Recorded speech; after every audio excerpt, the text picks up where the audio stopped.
पिछली वीडियो में हम लोग देख रहे थे कि हमारे पास w गिवन था ये, और हमने फाइंड कर लिया था w ऑफ x। अब हम w ऑफ y को देख रहे थे कि हमारे पास w ऑफ y की वैल्यू क्या आएगी। अब अलॉन्ग y डायरेक्शन है तो x और z as a constant treat होंगे। तो अब यहाँ पे मेरे पास क्या आ जाएगा, x और z कांस्टेंट हैं तो x इसी तरह आ गया x स्क्वायर, और y की जगह आपके पास पावर रूल लग जाएगा 3y square n y n-1। तो यहाँ पे आ जाएगा साइन ऑफ z प्लस, अब ये आपके पास क्या है कि e की पावर x ही है, इसमें कोई भी y की टर्म नहीं है तो ये एज अ कांस्टेंट है, तो कांस्टेंट का डेरिवेटिव क्या होता है, 0। तो अब यहाँ पे आपके पास आ गया w of y is equal to 3x square y square sine of z। अब आप लोगों ने देखना है कि हमने w ऑफ z फाइंड करना है, तो w ऑफ z फाइंड करने के लिए हमारे पास क्या होगा कि w ऑफ z फाइंड करने के लिए हमारे पास अब कौन से कांस्टेंट हो जाएंगे, x और y वेरिएबल हमारे पास एज अ कांस्टेंट ट्रीट होंगे। तो x और y as a constant treat हम कर रहे हैं, यहाँ पे हमारे पास क्या आ जाएगा, एक्स स्क्वायर वाई क्यूब, ये हमारे पास एज अ कांस्टेंट है। तो इसी तरह आगे साइन ऑफ z का डेरिवेटिव क्या हो जाएगा, कॉज ऑफ z प्लस, अब देखोगे इसमें हमारे पास z की टर्म है तो इसका हम डेरिवेटिव लेंगे e की पावर एक्स जी, और यहाँ पे साथ क्या आ जाएगा x, क्योंकि पार्शियल बाय जब आप d by d of x e की पावर a ऑफ x करते हो तो ये आपके पास क्या आता है, e की power a of x dot d by d of x A of x. तो यहाँ पे अब d by d of z है तो ये आपके पास एक्स जी का डेरिवेटिव आएगा, तो z वाली टर्म आपके पास 1 हो जाएगी।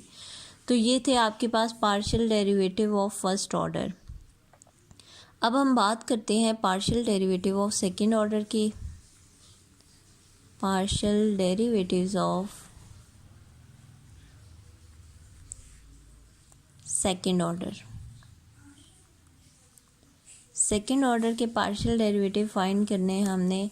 तो हमारे पास फर्स्ट ऑर्डर में क्या होता है, एफ ऑफ एक्स होता है, एफ ऑफ वाई होता है।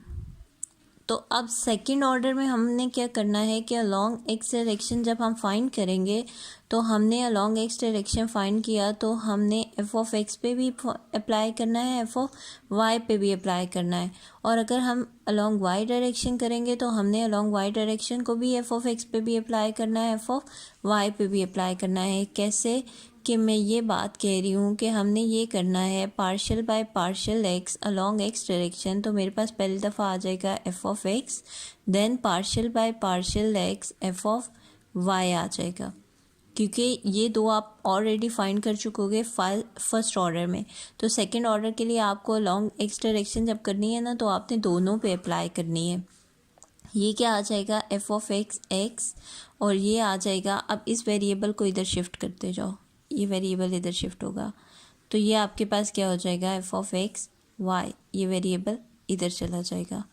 अब अलॉन्ग वाई डायरेक्शन करोगे तो तब भी आपने क्या करना है, एफ ऑफ एक्स पे अप्लाई करना है। एफ ऑफ एक्स पे अप्लाई करोगे तो ये वेरिएबल इधर शिफ्ट हो रहा है तो ये क्या हो जाएगा, एफ ऑफ वाई एक्स। इसी तरह आपने जब ये फाइंड करना है कि partial by partial y f of y, तो ये आपके पास क्या हो जाएगा, एफ ऑफ वाई वाई। इसका मतलब है कि ये आपके पास क्या है, partial square f by partial x square, ये आपके पास है partial square f by partial x partial y, और ये आपके पास है partial square f by partial y partial x, और ये आपके पास किसके इक्वल है, partial square f by partial y square. तो ये बात याद रखना कि इन दोनों की वैल्यू हमेशा क्या होती है, सेम होती है। F of x y is equal to f of y x होता है ऑलवेज। तो आप एक यही कर सकते हो कि या f of x y find कर लो या f of y x find कर लो, सेकेंड ऑर्डर डेरिवेटिव में दोनों फाइंड करने की ज़रूरत नहीं है। अब एक क्वेश्चन करते हैं एक्सरसाइज का, क्वेश्चन नंबर 26 है आपके पास। क्वेश्चन है आपके पास, क्वेश्चन है हमारे पास, if W is equal to u four v t square minus 3u v square t cube. Find क्या करना है आप लोगों ने? Find w of t u t, हमने ये फाइंड करना है। तो w of t u t का मतलब क्या है आपके पास कि सबसे पहले तो मैंने ये देखना है w ऑफ टी, लास्ट वाले को पहले देखो। तो आपके पास क्या हो जाएगा, partial by partial w by partial t, ये आपके पास है w t। अब t के बाद आपके पास क्या है u, तो आपने क्या करना है, अब मुझे चाहिए w u t, क्योंकि यहाँ पे देखो कि मैं कह रही थी कि इस वेरिएबल को आप इधर एडजस्ट करते जाओ। तो लेकिन w x करो, x y करोगे या y x करोगे तो एक ही चीज़ है।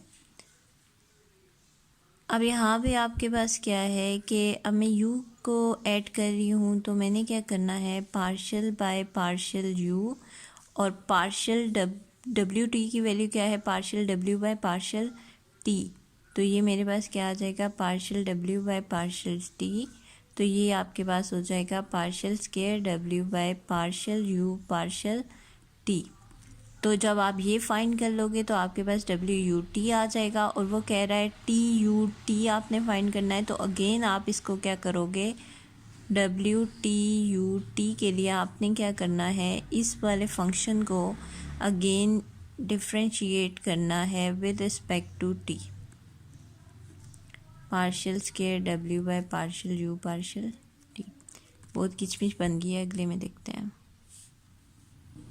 हम लोग क्या देख रहे हैं कि हम लोगों ने फाइंड करना है w t u t find करना है। तो सबसे पहले मैंने कहा कि लास्ट वेरिएबल को देखो, लास्ट वेरिएबल है तो आपके पास क्या है, बेसिकली w t, लास्ट वाले से स्टार्ट करो। तो आपके पास क्या आ जाएगा, partial w by partial t। अब आपके पास सिर्फ t नहीं है, उसके बाद क्या है u, तो w u t आपने फाइंड करना है। वो आप कैसे करोगे कि पार्शियल बाय, अब आपने क्या ऐड किया, u ऐड किया, t आप ऑलरेडी फाइंड कर चुके हो, इसी के ऊपर अप्लाई करना है। तो पार्शियल बाय पार्शियल u आ गया आपके पास, और ये पार्शियल w t की वैल्यू क्या होगी, partial w by partial t। तो ये आपके पास क्या आ जाएगा, partial square w by partial u partial t। अब u t आपके पास आ गया, ये दोनों टर्म्स आ गई। अब आपने क्या ऐड करना है, w t। तो यहाँ पे मैंने t u t, तो u t आपने फाइंड किया हुआ है ये, तो इस u t को यहाँ पे लिखो। ये u t की वैल्यू आ गई partial square w by partial u partial t, और यहाँ पे आपके पास w t के लिए क्या आ गया, पार्शियल बाय पार्शियल t। तो ये अब आपके पास हो जाएगा partial cube w by partial u partial t partial u partial t। ठीक है, तो अब हम इस पे, ये हमारे पास एग्जाम्पल का क्वेश्चन था, हमने ये फाइंड करना है। अब देखो कि सबसे पहले क्या फाइंड करना है, w t। तो partial w by partial t find करो, partial w by partial t। Partial w by partial t कर रहे हो तो u v as a constant treat होंगे। तो u v को constant, u four constant, v भी कांस्टेंट, तो t स्क्वायर पे आपका डेरिवेटिव अप्लाई हो जाएगा विच इज़ 2t माइनस 3 भी कांस्टेंट है, u भी कांस्टेंट है, v भी कांस्टेंट एज अ ट्रीट हो रहा है। तो t क्यूब का डेरिवेटिव क्या हो जाएगा, 3t स्क्वायर। तो ये क्या हो जाएगा, u फोर v 2 बाई ले जाओ t minus 339 u v square t square. अब आपके पास क्या है WUT, तो WUT के लिए आपको क्या करना है, इसी टर्म का, इसी वैल्यू का सेकंड डेरिवेटिव लेना है with respect to u, partial by partial u, partial w by partial t। तो अब आपके पास क्या हो जाएगा, partial by partial u, partial w by partial t की क्या वैल्यू आ गई, ये u4vt माइनस 9uv² t²। अब यहाँ पे कांस्टेंट कौन से वेरिएबल्स हो गए हैं, v और t आपके पास एज अ कांस्टेंट ट्रीट हो रहे हैं।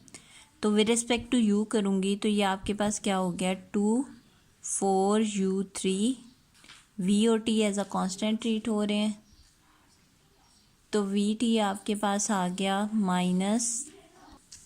अब हमारे पास क्या है, यहाँ पे देखो कि v और t और 9 कांस्टेंट है, तो u पे अप्लाई होगा तो partial u bye partial u आपके पास 1 हो जाएगा, 9v² t²। तो ये अब आपके पास हो गया 248 u³ माइनस 18v² t²। अभी भी डेरिवेटिव कंप्लीट नहीं हुआ क्योंकि आपने WTUT फाइंड करना है, तो उसके लिए आपको ये फाइंड करना पड़ेगा। अब इस पे आपने कौन सा डेरिवेटिव अप्लाई करना है, पार्शियल बाय पार्शियल t। तो ये आपके पास ऑलरेडी फाइंड आउट है, ये आपके पास क्या हो जाएगा, partial square w by partial u partial t। तो partial square u bye partial u partial square w by partial u partial t। तो ये आपके पास किसकी वैल्यू है, WTUT की।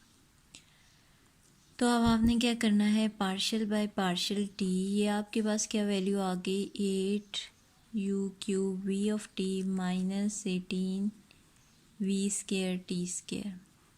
विद रिस्पेक्ट टू t कर रहे हैं हम लोग, तो ये आप u और v कांस्टेंट, तो 8u³ v भी कांस्टेंट, t पे अप्लाई होगा तो 1 हो जाएगा, माइनस 18v² 2 ऑफ t। तो ये आपके पास क्या होगा, आपका फाइनल आंसर।